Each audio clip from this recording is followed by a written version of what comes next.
లో 26 జనవరి నుంచి కొత్తగా పలు సంక్షేమ కార్యక్రమాలు ప్రారంభిస్తామని చెప్పిన ప్రభుత్వం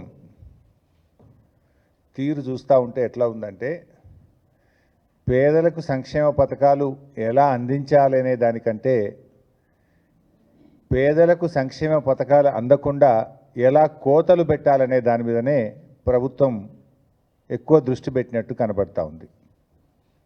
ముఖ్యంగా రేవంత్ రెడ్డి గారు ఎన్నికల ముందేమో అందరికీ పరమాన్నం పెడతా అని చెప్పిండు, కానీ పవర్లోకి రాగానే ప్రజలందరికీ పంగనామాలు పెట్టినట్టుంది రేవంత్ రెడ్డి తీరు.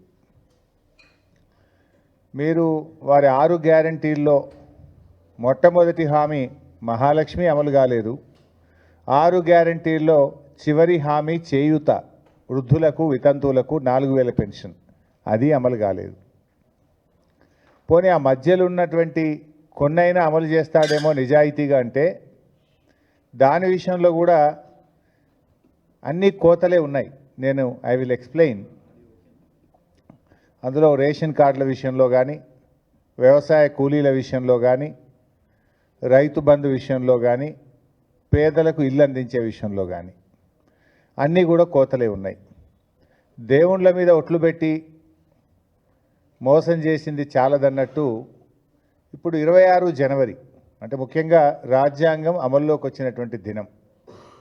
భారతదేశ ప్రజలందరూ కూడా రాజ్యాంగం అనేది దైవ సమానంగా చూస్తారు ఈ దేశ ప్రజలు. అలాంటి రాజ్యాంగ దినోత్సవం రోజు ప్రారంభించే పలు అభివృద్ధి కార్యక్రమాల్లో కూడా ప్రజలని మోసం చేయాలని చెప్పి ఈ ప్రభుత్వం ప్రయత్నం చేస్తూ ఉంది. ఇది చాలా దుర్మార్గం. దీని మీద కొన్ని విషయాలు ప్రభుత్వం దృష్టికి ఓ బహిరంగ లేఖ రూపంలో కూడా తేబోతూ ఉన్నాం. ముఖ్యంగా రేషన్ కార్డుల విషయంలో రేవంత్ రెడ్డి గారికి ఒక ఓపెన్ లెటర్ కూడా నేను రాస్తా ఉన్నా. I'm releasing this open letter on ration cards. ఈ రేషన్ కార్డ్స్ విషయంలో ఇవాళ రాష్ట్రంలో అన్ని గ్రామాల్లో కూడా ఆందోళనలు జరుగుతూ ఉన్నాయి. ప్రజలు తీవ్రమైనటువంటి ఆవేశాలను సర్వేకి వచ్చిన అధికారుల మీద వెలుబుచ్చుతూ ఉన్నారు. పాపం రేవంత్ రెడ్డిది శాపం అధికారులది అయిపోయింది. ఇప్పుడు ఏమైంది, రేషన్ కార్డుల సెలక్షన్ ఎక్కడ జరగాలి? గ్రామాల్లో జరగాలి. వీళ్ళు గ్రామాల్లో అసలు ఎవరు అర్హులు అనేటువంటిది చూడకుండా మొన్న కులగణన సర్వేను బేస్ చేసుకొని కులగణన సర్వేలో ఎవరైతే రేషన్ కార్డు లేదని చెప్పారో ఆ లిస్టును మాత్రమే వీళ్ళు ప్రింటౌట్ తీసి గ్రామాలకు పంపినారు. మరి అంతకుముందు ప్రజలు ఆన్లైన్లో మీ సేవల ద్వారా అప్లై చేసుకున్నారు. రాష్ట్ర వ్యాప్తంగా కొన్ని లక్షల మంది ప్రజలు ఆన్లైన్లో మీ సేవలో రేషన్ కార్డు కావాలని అప్లై చేసుకున్నారు. దాన్ని పరిశీలించడం లేదు. గతంలో ప్రజాపాలన దినోత్సవాలనే పేరిట ప్రజల నుంచి దరఖాస్తులు తీసుకున్నది కాంగ్రెస్ ప్రభుత్వం. అప్పుడు కూడా రేషన్ కార్డులు కావాలని దాదాపు 11 లక్షల మంది ప్రజలు ఈ రాష్ట్రంలో రేషన్ కార్డుల కోసం దరఖాస్తులు పెట్టారు. ఆ దరఖాస్తులన్నీ చెత్తబుట్టల పాలు చేసిండ్రు. కనీసం ఆన్లైన్ కూడా చేయలేదు. ప్రజాపాలనలో 11 లక్షల దరఖాస్తులు రేషన్ కార్డుల కోసం వస్తే కట్టలు కట్టి అటకెక్కిచ్చిండ్రు లేదా చెత్తబుట్టల పాలు చేసిండ్రు. ప్రజాపాలనలో పెట్టిన దరఖాస్తులను ఎందుకు పరిశీలించడం లేదు అని బీఆర్ఎస్ ప్రశ్నిస్తుంది. ఆన్లైన్లో మీ సేవలో అప్లై చేసుకున్న దరఖాస్తులను ఎందుకు ఈ ప్రభుత్వం పరిశీలించడం లేదు అని బీఆర్ఎస్ ప్రశ్నిస్తుంది. మీరు కేవలం కుటుంబ సర్వేలో రేషన్ కార్డు లేదన్న దరఖాస్తులను మాత్రమే మీరు పంపించారు. ఆ రోజు కుటుంబ సర్వే చేసేటప్పుడు రేషన్ కార్డుతో ముడిపెట్టారా? ఆ రోజు కులగణన సర్వే మీరు చేసేటప్పుడు ఇది ఆప్షనల్, బలవంతం లేదు. ఇష్టం ఉన్న వాళ్ళు మాత్రమే సర్వేలో పాల్గొనవచ్చును. మీకు నచ్చిన సమాచారం మాత్రమే ఇవ్వండి. అన్ని ప్రశ్నలకు సమాధానం ఇవ్వకపోవడం మీ ఇష్టం. మీకు నచ్చిన సమాచారం మాత్రమే ఇవ్వండి అని ఆ రోజు ప్రభుత్వం చెప్పింది. మరి ఆ రోజు కులగణన సర్వేలో కొంతమంది పాల్గొనలేదు, కొంతమంది రేషన్ కార్డు ప్రస్తావనదే లేదు. ఇవాళ దాంట్లో మీరు లేరని చెప్పి కోతలు పెట్టడం ఎంతవరకు సమంజసం? కులగణన సర్వేకు రేషన్ కార్డుకు ముడిపెట్టడం ఎందుకు అంటున్నా నేను. ప్రజాపాలనలో ఇచ్చిన దరఖాస్తులు ఎక్కడ పోయినాయి? ఆన్లైన్లో మీ సేవలు అప్లై చేసిన దరఖాస్తులు అలాగే ఉన్నాయి కదా. ఉదాహరణకు నా దగ్గర నా నియోజకవర్గం నంగనూరు మండలం గట్లమల్యాల గ్రామంలో ప్రజాపాలనలో 110 మంది దరఖాస్తులు పెట్టారు. ఇవాళ ఆ ఊరికి 40 మంది మాత్రమే లిస్టు అధికారులకు వచ్చింది. అధికారులను అడిగితే మాకేం తెలియదు సార్, ఇది ప్రజాపాలన దరఖాస్తులు కావు, ఇవి ఆన్లైన్ దరఖాస్తులు కావు, హైదరాబాద్కి వెళ్ళి మాకు ఈ పేర్లు ఇచ్చిండ్రు 40, వీళ్ళు అర్హులా కాదపై కింద చెక్ చేయమన్నారు అంటున్నారు. మరి ఆ 110 మంది ఏం కావాలి అంటే ఈ రకంగా ఇలా రాష్ట్రం అంతా కూడా ప్రజలు తీవ్రమైనటువంటి ఆందోళనలో ఉన్నారు. ఇదే కాంగ్రెస్ పార్టీ ఏం చేసింది, రేషన్ కార్డుల విషయంలో మా ప్రభుత్వం మీద చాలా బురద జల్లే ప్రయత్నం చేశారు.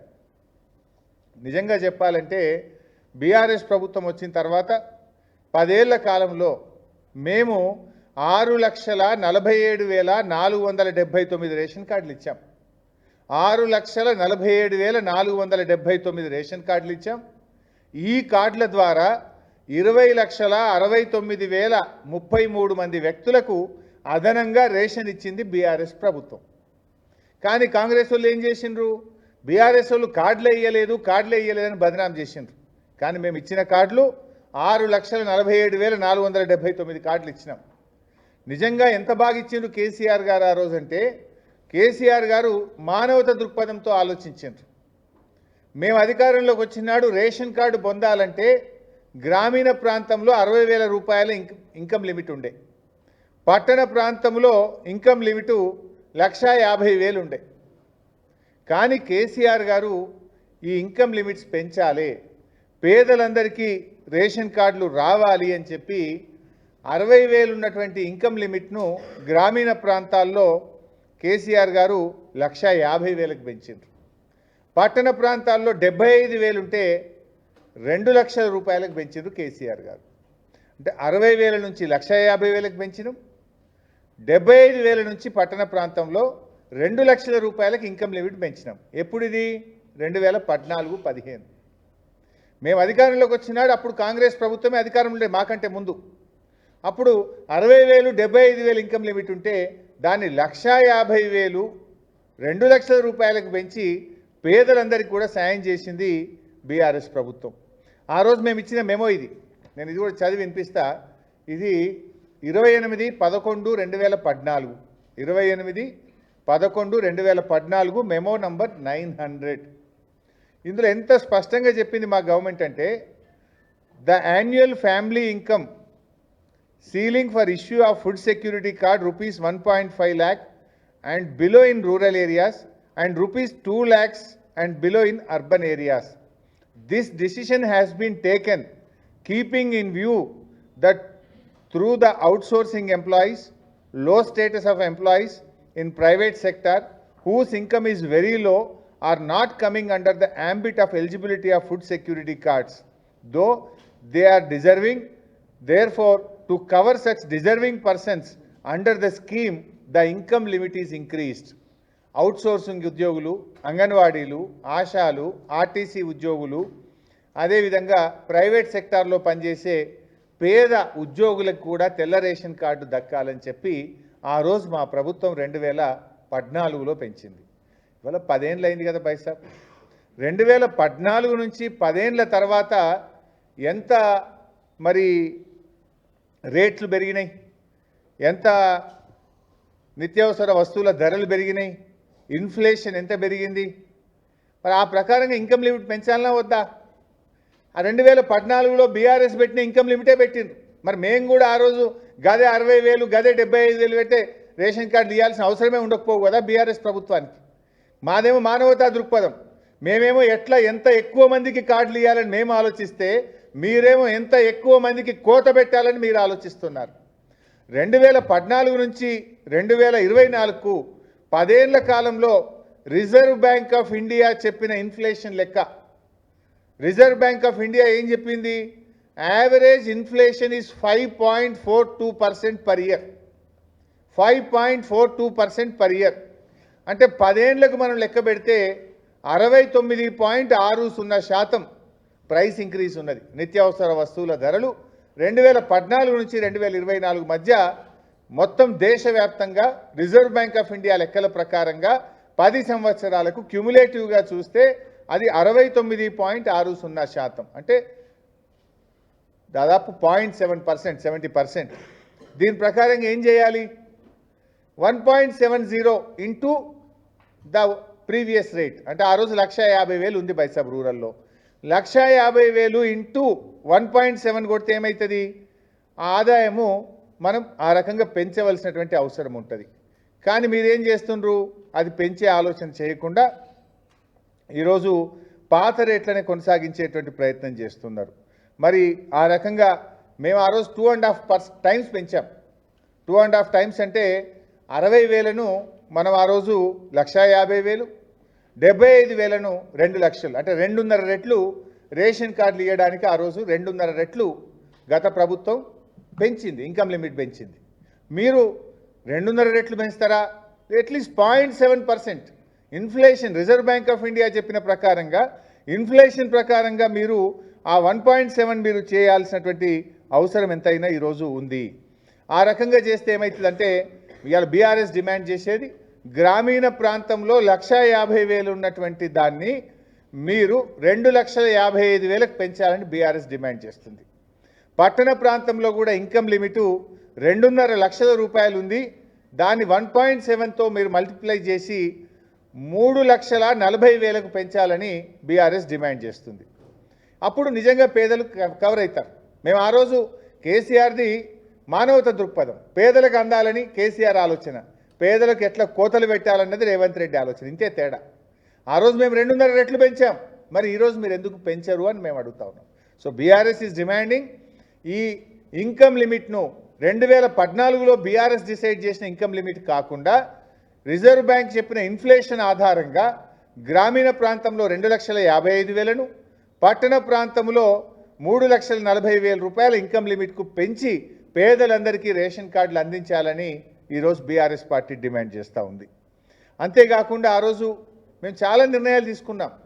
ఆ రోజు ఇన్కమ్ లిమిట్ పెంచాం, అవుట్ సోర్సింగ్ ఎంప్లాయీస్ అందరికీ కూడా, అంగన్వాడీలకు, ఆశాలకు కూడా తెల్ల రేషన్ కార్డులు ఇవ్వండి అని చెప్పాం, జర్నలిస్టులకు కూడా తెల్ల రేషన్ కార్డులు ఇవ్వండి అని చెప్పాం, ప్రైవేట్ ఉద్యోగులకు కూడా తెల్ల రేషన్ కార్డులు ఇవ్వండి అని చెప్పి ఇన్కమ్ లిమిట్స్ని మేము ఆ రోజు పెంచాం.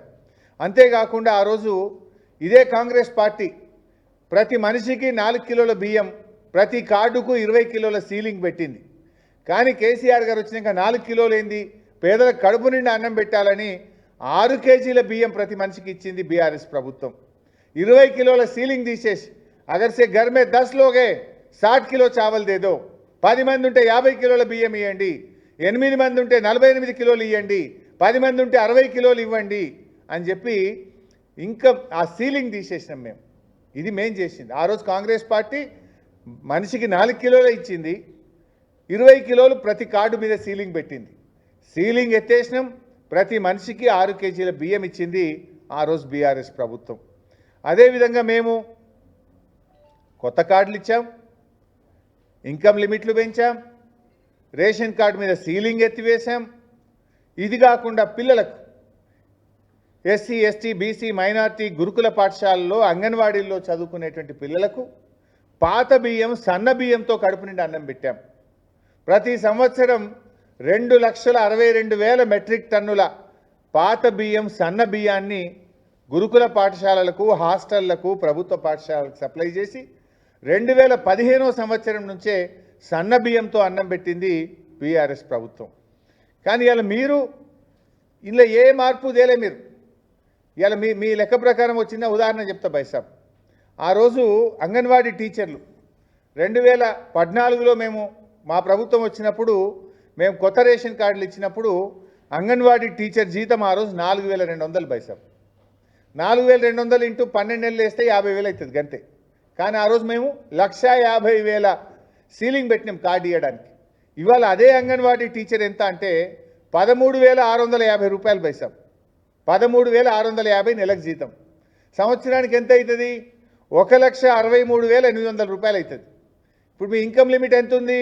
1,50,000 ఉంది. అంటే అంగన్వాడీ టీచర్కు ఏడాదికి 1,63,800 వస్తుంది కనుక తెల్ల రేషన్ కార్డు కట్టు, అవుట్సోర్సింగ్ ఉద్యోగులకు తెల్ల రేషన్ కార్డు కట్టు, జర్నలిస్టులకు తెల్ల రేషన్ కార్డు కట్టు. ఎక్కడెవరికైతే చెక్ పేమెంట్ అవుతుందో మీ పని కూడా అయిపోతుంది. 15,000 దాటితే అయిపోయింది, మీకు కూడా కార్డు రాదుగా. ఈ రకంగా పేదలను రేషన్ కార్డులకు దూరం చేసే కుట్ర ఇవాళ కాంగ్రెస్ ప్రభుత్వం చేస్తూ ఉంది. అంటే 2014లో 4200 జీతం అంగన్వాడీలకు ఉన్నప్పుడే మేము 1,50,000 ఇన్కమ్ లిమిట్ పెట్టాం. ఇవాళ 13,600 జీతం ఉన్నప్పుడు ఇన్కమ్ లిమిట్ ఎంత ఉండాలి? ఇన్ఫ్లేషన్ ఎంత పెరిగింది? ఆ రోజు ఇల్లు కిరాయి ఎంత, ఇవాళ ఇల్లు కిరాయి ఎంత? ఆ రోజు మంచినూనె ధర ఎంత, ఇవాళ మంచినూనె ధర ఎంత? ఆ రోజు బియ్యం ధర ఎంత, ఇవాళ బియ్యం ధర ఎంత?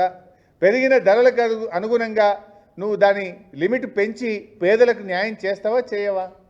అంటే ఈ ప్రభుత్వం ఇవాళ అన్ని రకాలుగా మోసం చేస్తున్నారు. ఒకటి, ఇన్కమ్ లిమిట్ పెంచలేదు. 2, పేదలు ఆన్లైన్లో మీ సేవల దరఖాస్తు పెడితే పట్టించుకోవడం లేదు. 3, ప్రజాపాలనలో దరఖాస్తులు పెడితే చెత్తబుట్టల పాలు చేసిండ్రు. 4, దొంగసాటుగా కుటుంబ సర్వేలో ప్రజలు కంపల్షన్ లేకుండా వాలంటీర్గా ఎవరైతే ఇచ్చిండ్రో ఆ లిస్టును మీరు ఊర్లలోకి పంపించి అలా పేదల్ని రేషన్ కార్డులకు దూరం చేస్తున్నారు. మీరే ఇలా రేషన్ కార్డు ఉంటేనే ఉచిత గ్యాస్ అనబడుతుంది, రేషన్ కార్డు ఉంటేనే ఉచిత కరెంట్ అనబడుతుంది, రేషన్ కార్డు ఉంటేనే ఇంకో పథకం అంటివి. మరి ఇప్పుడు ఆ పేదల పరిస్థితి ఏంది? అంటే ఇన్ని రోజులేమో మీరు బదనాం చేసినారు, అసలు మేము కార్డులు వేయలేదు అన్నారు. ఇంత మంచిగా మేము పనిచేసినాం, 6,47,000 కార్డులు ఇచ్చినాము, ఇన్కమ్ లిమిట్లు పెంచినాము, సీలింగ్ లేకుండా బియ్యం ఇచ్చినాము, పేదలు అవుట్సోర్సింగ్ ప్రైవేట్ ఉద్యోగుల్ని యాడ్ చేసేటట్టు చేసినాము, పిల్లలకు సన్న బియ్యం పెట్టినాము. కానీ రేవంత్ రెడ్డి ఇది ఏమీ చేయకుండా ఇవాళ రేషన్ కార్డుల విషయంలో గ్రామాల్లో గందరగోళం జరుగుతూ ఉంది. ఈ సందర్భంగా ప్రజలకు కూడా పిలుపునిస్తూ ఉన్నాం. ఎల్లుండి 21వ తేదీ నుంచి గ్రామ సభలు ఉన్నాయి. గ్రామ సభల్లో ప్రశ్నించండి, కాంగ్రెస్ ప్రభుత్వాన్ని నిలదీయండి, అర్హులందరికీ రేషన్ కార్డులు ఇచ్చేదాకా నిలదీయాలని బీఆర్ఎస్ కార్యకర్తలు గట్టిగా వారికి అండగా ఉండాలని చెప్పి కూడా పిలుపునిస్తూ ఉన్నాం. ఇప్పుడు మళ్ళీ దరఖాస్తులు పెట్టమంటుండ్రు. నిన్న మా నియోజకవర్గంలో ప్రజలు అడిగితే మళ్ళీ దరఖాస్తు పెట్టి ఎన్నిసార్లు పెట్టాలి నాయన నీకు? మీ సేవలో పెట్టినాం, ప్రజాపాలనలో పెట్టినాం, ప్రజాపాలనలో పెట్టి ఏడాది అయింది, మళ్ళీ ఏడాది తర్వాత మళ్ళీ మండల ఆఫీస్ పోయి దరఖాస్తు పెట్టమంటుండ్రు. ఏడాది నిండినాక ఇప్పుడు మళ్ళీ కొత్త దరఖాస్తు పెట్టాలి. ఏడాది కింద పెట్టిన దరఖాస్తు ఏమైందో ముందు సమాధానం చెప్పు రేవంత్ రెడ్డి. మళ్ళా సిగ్గు లేకుండా మళ్ళీ దరఖాస్తు పెట్టమని ఎందుకు అడుగుతున్నావు? ఎన్నిసార్లు దరఖాస్తు పెట్టాలి? ప్రజల్ని ఎన్నిసార్లు ఆఫీస్ చుట్టూ తిప్పుకుంటావు? సో షరతులు లేకుండా ఆన్లైన్లో ఉన్న మీ సేవ దరఖాస్తులను, ప్రజాపాలనలో పెట్టిన దరఖాస్తులను, కుటుంబ సర్వేలో పెట్టిన అన్నీ కూడా పరిగణలోకి తీసుకొని సర్వే చేసి అర్హులైన వారందరికీ రేషన్ కార్డులు ఇవ్వాలని చెప్పి బీఆర్ఎస్ పార్టీ డిమాండ్ చేస్తుంది. దీనిపైన రేవంత్ రెడ్డి గారి ప్రభుత్వానికి ఒక బహిరంగ లేఖ కూడా ఈరోజు రాయడం జరుగుతూ ఉంది. ఇక రేషన్ కార్డుల కథ ఇట్లుంటే వ్యవసాయ కూలీల్లో బైసాబ్ మీకు కూడా తెలుసు, వ్యవసాయ కూలీలు అంటే ఎవరైతే గ్రామంలో కూలికి పోతారో వాళ్ళు వ్యవసాయ కూలీ. వాళ్ళ ఎలక్షన్ మేనిఫెస్టోలో ఏం చెప్పిండ్రు? వ్యవసాయ కూలీలందరికీ సంవత్సరానికి 12,000 ఇస్తాము అని మేనిఫెస్టోలో చెప్పిండ్రు. ఊళ్ళకి పోయి ఏ ఊర్లకన్నా పోయి, ఇదే పట్టణాలు అయితే కావు, వ్యవసాయ కూలీలు ఉండేదే ఊర్లల్లో. అరే మీ ఊళ్ళో కూలికి పోయేటోళ్ళు ఎవరురా తమ్మి అంటే చెప్పరా? ఇప్పుడు దానికి ఏం చేసిండ్రు? గ్రామ ప్రజలకు సంబంధమే లేదు, గ్రామంలో దరఖాస్తే తీసుకోలేదు. హైదరాబాద్లో పంచాయతీరాజ్ కమిషనర్ ఆఫీస్కి వెళ్ళి ఉపాధి హామీలో ఎందరు పనిచేస్తారో లిస్టు తెప్పించుకున్నారు. ఎంతమంది పనిచేస్తారు ఉపాధి హామీలు అంటే ఈ రాష్ట్రంలో 52 లక్షల కార్డులు, 1,04,00,000 మంది కూలీలు ఉన్నారు. 1,04,00,000 మంది కూలీలు ఉన్నారు ఈ రాష్ట్రంలో. దానికి ఏం పెట్టిండ్రు? కంప్యూటర్ల 20 రోజులు పనిచేసిన వాళ్ళు ఎందరో చెప్పుండ్రి అని కంప్యూటర్ని అడిగితే ఈ 1,04,00,000లో ఓ 25 లక్షల మంది 20 పని దినాలు పూర్తి చేసిండ్రు అని చెప్పిండ్రు. ఆ 25 లక్షలను ఏం చేసిండ్రు? ధరణి కంప్యూటర్ సిస్టంలో పెట్టి ఇలా భూమి లేని వాళ్ళని మొత్తం ఒక గుంట భూమి ఉన్నా, 5 గుంటలున్నా, 2 గుంటలున్నా, 3 గుంటలున్నా తీసేయమని కంప్యూటర్లో పెడితే అది 6 లక్షల మందిని ఇచ్చింది. 1,00,000 మంది వ్యవసాయ కూలీలు ఉంటే ఈ రాష్ట్రంలో 6 లక్షల మందికి మాత్రమే ఇందిరమ్మ ఆత్మీయ భరోసా ఇస్తున్నారు. ఆ లిస్టు హైదరాబాద్లో సెక్రటరియట్లో కంప్యూటర్లో జనరేట్ చేసి పల్లెటూర్లకు పంపారు. అది పట్టుకొని ఊర్లలోకి పోతే ఆఫీసర్ల మీద పడుతున్నారు ప్రజలు. వ్యవసాయ కూలీల్ని నిర్ణయించాల్సింది ఎక్కడ? గ్రామంలో, గ్రామ సభలో నిర్ణయించు, రచ్చబండ దగ్గర నిర్ణయించు, గ్రామ ప్రజల్లో ఎవరు కూలికి పోతున్నారో అడిగి మీరు నిర్ణయించండి. కానీ కంప్యూటర్లో మీరు ఉపాధి హామీ కూలీలను తీసుకొని అలా 20 పని దినాలు పెట్టి గుంట భూమి ఉన్నోడిని కూడా తీసేస్తా అంటే అది 1 కోటి మందికి వెళ్ళి 6 లక్షల మందికి వచ్చింది. అంటే నువ్వు ఇచ్చేది 6 పైసలు, ఎగబెట్టేది 94 పైసలు. 94% మందికి ఎగబెడుతున్నావు. 6 పైసలకి ఇచ్చిగా నేను పథకం అమలు చేసిన అంటే నువ్వు పేదలకు మేలు చేస్తున్నట్ట, మోసం చేస్తున్నట్ట? ఇప్పుడు ఈ ఉపాధి హామీలో ఇంకోటి ఉంటుంది బైసాబ్, 60 ఏళ్ళు దాటితే ఈజీఎస్ కార్డు ఉండదు. మరి వాడైతే ఊళ్ళో కూలికి పోతుండు కదా. 60 ఏళ్ళు నిండినాయి అంటే వాడి పొట్టెట్లా గడవాలి? నేను ముసలోడినైనా 60 ఏళ్ళు అయినా అంటే పొట్ట గడుస్తుందా? నాట్లేస్తేందుకు నాట్లకు పోతారు, ఏ దుక్కి దున్నడానికి పోతారు, రకరకాల వ్యవసాయ పనులకు పోతుంటారు. ఇప్పుడు ఆ ఈజీఎస్ కార్డు లేదు కనుక నువ్వు వ్యవసాయ కూలీవి కాదు, నీకు ఇయ్యం. నువ్వు మట్టి పనికి పోతలే, ఊళ్ళో 20 రోజులు తక్కువ పోయినావు, నీకు ఇయ్యం. మరి రోగం వచ్చే, జ్వరం వచ్చే, నొప్పి వచ్చే పోకపోవచ్చు. కొంతమంది ఉపాధి హామీ పనికి పోరు, వ్యవసాయ పనులకే ఎక్కువ పోతుంటారు.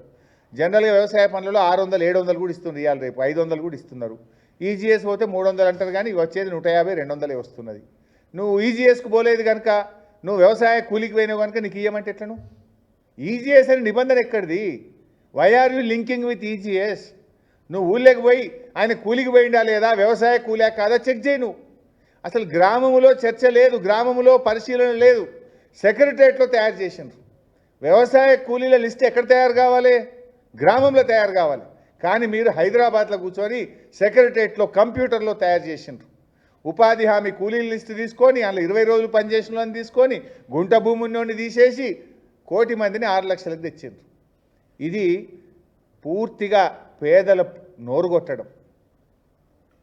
గా ఎస్సీ, ఎస్టీ, బీసీలు ఎక్కువ మంది కూలీలుగా పనిచేస్తారు. నేను అడుగుతున్న రేవంత్ రెడ్డి గారు, గా దళిత, గిరిజన, బీసీల నోర్లు కొట్టడానికి నీ చేతులు ఎట్లొచ్చినాయి? గీ పథకంలో కూడా కోతలు కోస్తావా? రుణమాఫీ ఎగ్గొట్టినావు. నీ పుణ్యమాని ఇవాళ రైతు పాపం ఆత్మహత్య చేసుకున్నాడు. ఆయన పేరు ఇవాళనే ఆదిలాబాద్ జిల్లా బేల మండలానికి చెందినటువంటి ఒక రైతు ఆత్మహత్య చేసుకున్నాడు. నిజంగా అది రేవంత్ రెడ్డి ప్రభుత్వం యొక్క హత్య. అది రేవంత్ ప్రభుత్వం చేసిన హత్య. అది నిజంగా నువ్వు రుణమాఫీ చేసి ఉంటే ఆ రైతు ఎందుకు చనిపోతుండే అని నేను ఈరోజు అడుగుతా ఉన్నా. ఆ రైతు పేరు జాదవ్ నాగోరావు, బహుశా గిరిజన రైతు ఉన్నట్టున్నాడు. జాదవ్ నాగోరావు. ఆ రైతు బేల మండలం సైదాపూర్ గ్రామం. ఆయన బ్యాంకు వాళ్ళు వచ్చి రోజు అప్పుగట్టు అని ఇంటికాడ బెదిరిస్తూ ఉంటే వశపడక ఇవాళ పొద్దున్న లేచి బ్యాంకుకు పోయి బ్యాంకులోనే పురుగుల మందు తాగిండు. బ్యాంక్ అధికారుల సమక్షంలో బ్యాంకులో పురుగుల మందు తాగిండు. పాపం హడావిడిగా ఆదిలాబాద్ రిమ్స్ హాస్పిటల్కి తీసుకుపోతుంటే మార్గ మధ్యంలోనే నాగోరావు చనిపోవడం జరిగింది. ఇవాళ దేవరావు జాదవ్ నాగోరావు అన్నారు. ఎవరు? దేవరావు, సబ్జెక్టు కరెక్షన్ పేరు దేవరావు అన్నారు. బ్యాంక్ ఇప్పుడే ఫ్లాష్ వస్తూ ఉండే, నేను వస్తూ ఉంటే టీవీలో చూశాను. బ్యాంక్ అంటే ఇవాళ ఎందుకు చనిపోయింది ఆయన? ఆయనకు ఉన్నది 5 ఎకరాల భూమి, 3,50,000 బ్యాంకులో అప్పు తీసుకున్నాడు. రేవంత్ రెడ్డి చెప్పినట్టు 2 లక్షలు మాఫీ చేస్తే ఇవాళ ఆ బేల మండల రైతు ఆత్మహత్య చేసుకునే పరిస్థితి వస్తుందా? ఈ రైతును చంపింది ఇవాళ కాంగ్రెస్ పార్టీ. ఇలాంటి ఎంతోమంది రైతులు ఇవాళ ఆత్మహత్యలు చేసుకుంటున్నారు. పైగా ముఖ్యమంత్రి అంటాడు రుణమాఫీ అయిపోయింది అంటున్నాడు. మరి నాగోరావుకు 3,50,000 అప్పు ఎందుకున్నది? రుణమాఫీ అయిపోతే ఎందుకు నాగోరావు ఇవాళ బ్యాంకుల వైపు పురుగుల మందు తాగాల్సిన పరిస్థితి వచ్చింది? అంటే ఈ ప్రభుత్వం రుణమాఫీ విషయంలో ప్రజల్ని మోసం చేసింది, రైతు భరోసా విషయంలో ప్రజల్ని మోసం చేసింది, వ్యవసాయ కూలీల విషయంలో ఇప్పుడు 1 కోటి మందికి ఇచ్చే చోట 6 లక్షల మందికి ఇచ్చి మోసం చేస్తున్నారు. చివరికి రేషన్ కార్డులు ఇవ్వండి అంటే రేషన్ కార్డులు కూడా ఇవ్వకుండా పేదల ఉసురు పోసుకునే ప్రయత్నం ఇవాళ వీళ్ళు చేయడం అనేటువంటిది చాలా దుర్మార్గమైనటువంటిది. ఇవాళ బీఆర్ఎస్ పార్టీ పక్షాన మరి ఆదిలాబాద్లో ఆత్మహత్య చేసుకున్న రైతుకు తక్షణమే 10 లక్షల ఎక్స్గ్రేషియా ఇవ్వాలని మేము ప్రభుత్వాన్ని డిమాండ్ చేస్తున్నాం. ఇది ఈ ప్రభుత్వ హత్య, ఈ ప్రభుత్వ నిర్లక్ష్యం వల్ల చెప్పిన మాట ప్రకారంగా రేవంత్ రెడ్డి డిసెంబర్ 9 నాడే రుణమాఫీ చేస్తా అన్నావు. చేసి ఉంటే ఇలా ఆ రైతు జాదవ్ చనిపోడు కదా. లేదు దేవుళ్ళ మీద ఒట్టుబెట్టి 15 ఆగస్టు నాడు రుణమాఫీ చేస్తా అన్నావు. నువ్వు చేసి ఉంటే ఆ గిరిజన రైతు జాదవ్ ఇవాళ చనిపోవాల్సిన అవసరం లేదు కదా. లేదు మొన్న నవంబర్ 30 నాడు మహబూబ్ నగర్లో రైతులకు మొత్తం రుణమాఫీ చేసిన అన్నావు. ఆ చెప్పిన మాట ప్రకారంగా బ్యాంకుల డబ్బులు పడితే ఇవాళ ఆ గిరిజన రైతు జాదవ్ చనిపోడు కదా. అంటే జాదవ్ మరణం ఇది కాంగ్రెస్ ప్రభుత్వ హత్య. ఇప్పటికైనా రైతులందరికీ కూడా రుణమాఫీ పూర్తి చేయాలని, అదేవిధంగా జాదవ్ కుటుంబానికి 10 లక్షల రూపాయలు ఇచ్చి ఆదుకోవాలని చెప్పి కూడా ఈరోజు బీఆర్ఎస్ పార్టీ డిమాండ్ చేస్తుంది. మేము అవసరమైతే ఆదిలాబాద్కు మా పార్టీ పక్షాన ఒక బృందం కూడా వెళ్ళి ఆ కుటుంబానికి ధైర్యం ఇచ్చి ఆర్థిక సహాయాన్ని కూడా బీఆర్ఎస్ పార్టీ అందిస్తుంది. ఇది రెండవది. ఇక మూడవది వ్యవసాయ కూలీలు. ఇప్పుడే కూలీలదే మాట్లాడుతున్నాం. మొదటిది రేషన్ కార్డులు, రెండవది వ్యవసాయ కూలీలు. ఒకటేమో ఇట్లా కొత్త పెట్టిండ్రు, మూడోది సెంటు భూమి ఉంటే కూడా ఏమో అంటారు. వెనకట ఎస్సీలకు, ఎస్టీలకు, బీసీలకు గవర్నమెంట్ ఒక ఎకరం అసైన్ చేసింది. ఆ ఎకరం తాతల నుంచి తండ్రులు, తండ్రుల నుంచి మనమలకు వచ్చే వరకు 5 గుంటలు వచ్చింది. అది అసైన్డ్ భూమి. 5 గుంటలు ఉంటుంది, అందులో ఏం పంట పండుతుందా బత్తడా. నీకు 5 గుంటలు ఉన్నది, నీకు రైతు బంద్ వస్తుంది కనుక నీకు వ్యవసాయ కూలీల కింద నువ్వు రావు అంటున్నారు. 5 గుంటలు ఉంటే ఏం రైతు బంద్ వస్తుంది పైసా? నువ్వు చెప్పిన 6,000 ప్రకారంగా 750 రూపాయలు వస్తుంది. 750 ఇస్తా 12,000 ఎగబెడతా అంటుండ్రు రేవంత్ రెడ్డి. అంటే ఎకరం లోపు భూమి ఉన్న వాళ్ళందరికీ కూడా ఈ వ్యవసాయ కూలీల కింద ఇచ్చే ఆత్మీయ భరోసాను అందించాలని బీఆర్ఎస్ పార్టీ డిమాండ్ చేస్తుంది. అండ్ వ్యవసాయ కూలీలను హైదరాబాద్లో కాదు, గ్రామ సచివాలయంలో, గ్రామ సభలో నిర్ణయించండి, గ్రామ ప్రజల మధ్య నిర్ణయించండి. ఉపాధి హామీతో డీలింక్ చేసి, ఉపాధి హామీతో సంబంధం లేకుండా అతను కూలీయా కాదా, అతను కూలికి పోతుండా లేదా చూడండి. నిజంగా కూలీ అయితే వాళ్ళందరినీ వ్యవసాయ కూలీలుగా గుర్తించాలని చెప్పి బీఆర్ఎస్ డిమాండ్ చేస్తుంది. ఇలా హమాలీలు ఉంటారు బై ఊర్లల్లో. పంట పండినాక ఆ హమాలీలు వడ్ల సంచుల్ని మోసి తూకం పెడుతుంటారు, లారీల్లో ఎక్కిస్తుంటారు, గోడౌన్లో దించుతుంటారు. వాళ్ళు కూడా వ్యవసాయ కూలీలే కదా, భూమి లేని కూలీలే కదా. హమాలీలకు కూడా ఇస్తలేవు నువ్వు, ఇలా హమాలీలను పెడతలేవు, ఈజీఎస్తో లింక్ పెడతావు, గుంట భూమి ఉంటే ఇయ్య అంటావు. అంటే ఇది కూడా చాలా దుర్మార్గమైనటువంటిది. ఈ వ్యవసాయ కూలీలందరికీ కూడా మరి 1 కోటి మంది కూలీలు ఉన్నారు, వారందరికీ కూడా ఇచ్చిన మాట ప్రకారంగా ఈ ఆత్మీయ భరోసాను వర్తింపజేయాలని చెప్పి కూడా బీఆర్ఎస్ పార్టీ డిమాండ్ చేస్తుంది. ఇంకా చాలా ఇష్యూస్ ఉన్నాయి భాయ్ సాబ్, ఇక లింక్ పెడితే మళ్ళా ఇబ్బంది అవుతుందేమో. ఇంకోటి కూడా ఉంది ఇలా వ్యవసాయ కూలీల్లో. పట్టణ ప్రాంతాల్లో కూడా ఈ మధ్య కొత్త మున్సిపాలిటీలు చేసిండు మన అసెంబ్లీలో, వాళ్ళందరినీ తీసి పడేసిండు. ఎక్కడ మున్సిపాలిటీ అయితే అక్కడ ఉపాధి హామీ పోతుంది. ఉపాధి హామీతో లింకు పెట్టినవి కనుక వాళ్ళు వ్యవసాయ కూలీలు కాదంటారు. ఇప్పుడు నా సిద్దిపేట పట్టణం ఉంది, ఆడ కూడా భూములు ఉంటాయి, ఆడ కూడా ఇవాళ కూడా వ్యవసాయం చేస్తున్నారు. పట్టణం అయితే మాత్రం భూమి ఉండద్దా, వ్యవసాయం చేయొద్దా? అది పట్టణం కావడం వల్ల ఉపాధి హామీ ఉండదు, ఉపాధి హామీ లేదు కనుక నువ్వు వ్యవసాయ కూలీ కాదంటుండు రేవంత్ రెడ్డి. సో దాన్ని కూడా గుర్తించి వారిని కూడా వ్యవసాయ కూలీల కింద పరిగణలోకి తీసుకొని వారికి కూడా ఇవ్వాలని చెప్పి ఈరోజు మేము డిమాండ్ చేస్తూ ఉన్నాం. హౌసింగ్లో కూడా ఎస్సీ ఎస్టీలకు వీళ్ళు 6 లక్షలు ఇస్తాము, 1 లక్ష రూపాయలు అదనంగా ఇస్తామని ఆ రోజు మాట ఇచ్చారు. కానీ వీళ్ళు కేవలం ఇప్పుడు 5 లక్షల రూపాయలే అంటున్నారు. మీ మేనిఫెస్టోలో చెప్పిన దాని ప్రకారంగా ఎస్సీ ఎస్టీలకు తక్షణమే వీళ్ళు 6 లక్షల రూపాయలు పేదలకు ఇల్లు కట్టుకోవడానికి ఇవ్వాలి. అండ్ వాళ్ళకి ముందు ఇవ్వాలి, ఎందుకంటే వాళ్ళ దగ్గర డబ్బు ఉండదు. నువ్వు బేస్మెంట్ కట్టినాక బిల్ వేస్తా అంటే వాళ్ళు కట్టుకోలేరు. అందుకే కేసీఆర్ కట్టిన డబుల్ బెడ్రూమ్ ఇల్లు ఇచ్చిండు. మీరు ఎస్సీ ఎస్టీలకు ముందుగానే ఒక కిస్తీ ఇచ్చి వాళ్ళు కట్టుకునే విధంగా ఫెసిలిటేట్ చేయాలి. మేనిఫెస్టోలో చెప్పినట్టు 1 లక్ష రూపాయలు ఇవ్వాలని చెప్పి కూడా మేము ఈరోజు ప్రభుత్వాన్ని డిమాండ్ చేస్తూ ఉన్నాం. ఇంక ఈ రేవంత్ రెడ్డి ఈ అందానికి ఢిల్లీకి పోయి చెప్తుండే, ఇంకా మేమేదో చాలా చేసినాం, తెలంగాణలో ఇచ్చిన మా హామీలన్నీ అమలు చేసినాం. ఢిల్లీలో ఈయన మహారాష్ట్రలో పోయి చెప్తే తన్నుడు తండ్రి మహారాష్ట్రలో ఎల్లెలకల పడరు కాంగ్రెస్ పార్టీ. మహారాష్ట్రలో పోయి కూడా ప్రచారం చేసిరు కాంగ్రెస్ వాళ్ళు. మేము ఇక్కడ చాలా అమలు చేసినామంటే మహారాష్ట్ర ప్రజలు గట్టిగా గుణపాఠం చెప్పిండ్రు. ఇంకా ఢిల్లీకి పోయిండు, ఢిల్లీలో పోయి అన్నీ చేసి ఏం చేసినావు నాయన? మహాలక్ష్మి 2,500 ఎగబెట్టినావు, చేయూత 4,000 ఎగబెట్టినావు, తూతూ మంత్రంగా నువ్వు ఏదో అన్నట్టు 1/2 గ్యారంటీ అమలు చేసినావు. 6 గ్యారంటీలు కాదు, 1/2 గ్యారంటీ నువ్వు అమలు చేసినావు. ఇంకా ఢిల్లీకి పోయి అన్నీ చేసినాం, ఇక ఢిల్లీలో అధికారంలోకి వస్తే చేస్తా అంటున్నావు. నువ్వు చెయ్యని దాన్ని చేస్తా అంటే ఢిల్లీ ప్రజలేం అమాయకులు కాదు. ఢిల్లీ ప్రజలు గూగుల్లో సెర్చ్ చేస్తే నువ్వు మహాలక్ష్మి ఇచ్చినవా లేదా, నువ్వు చేయూతను ఎగబెట్టినవా లేదా, రుణమాఫీ ఎట్లా ఎగ్గొట్టినావో ఢిల్లీ ప్రజలు ఇట్లనే గ్రహిస్తారు. తప్పకుండా ఆడ కూడా గుణపాఠం చెప్తారు. ఎందుకంటే నువ్వు నిరుద్యోగులను కూడా మోసం చేసినావు. 2 లక్షల ఉద్యోగాలు అన్నావు, యాడిచ్చినావు నువ్వు? ఇంకా ఢిల్లీలో పోయి చెప్తుండు 50,000 ఇచ్చినాడు, యాడిచ్చినావు? నువ్వు ఇచ్చింది 6,000, 50,000 కాదు. నీ కాంగ్రెస్ ప్రభుత్వం వచ్చినాక నోటిఫికేషన్ ఇచ్చి నువ్వు ఇచ్చిన ఉద్యోగాలు 6,000 మాత్రమే. మిగతా 44,000 బీఆర్ఎస్ గవర్నమెంట్లో నోటిఫికేషన్ ఇచ్చి పరీక్ష పెట్టి ఫలితాలు ఇచ్చి వాళ్ళకు ఫిజికల్ టెస్ట్ చేసి అన్నీ చేసినాం మేము. కేవలం ఎలక్షన్ కోడ్ వల్ల లీగల్ ఇష్యూస్ వల్ల కొన్ని ఆగినాయి, అవి నువ్వు ఇచ్చినావు తప్ప నువ్వు మొదటి సంవత్సరంలో 2 లక్షల ఉద్యోగాలు అన్నావు, మోసం చేసినావు. నిరుద్యోగ భృతి 5,000 అన్నావు, మోసం చేసినావు. నీ జాబ్ క్యాలెండర్ అతి గతి లేదు, పత్తా లేకుండా నీ జాబ్ క్యాలెండర్ కూడా పోయింది. అందరినీ కూడా మోసం చేసినావు నువ్వు. సో ఈరోజు మేము మళ్ళీ ప్రభుత్వాన్ని కోరేది, అవసరమైతే 2 రోజులు వాయిదా వేసుకొనైనా సరే అర్హులందరికీ రేషన్ కార్డులు ఇచ్చే విధంగా నిబంధనలు సవరించండి. మీరు ఆన్లైన్లో పెట్టిన వాళ్ళను, ప్రజాపాలనలో ఇచ్చిన దరఖాస్తులను కూడా కన్సిడర్ చేయండి. లేదంటే మీకు గ్రామాన నిరసనలు తప్పవు. రేషన్ కార్డులు రాని వాళ్ళు, వ్యవసాయ కూలీల పథకం వర్తించని వాళ్ళు ఎక్కడికక్కడ నిలదీయండి, ప్రశ్నించండి అని చెప్పి బీఆర్ఎస్ పార్టీ పిలుపునిస్తుంది. మీకు నిలదీతలు వద్దనుకుంటే నిబంధనలు సవరించండి.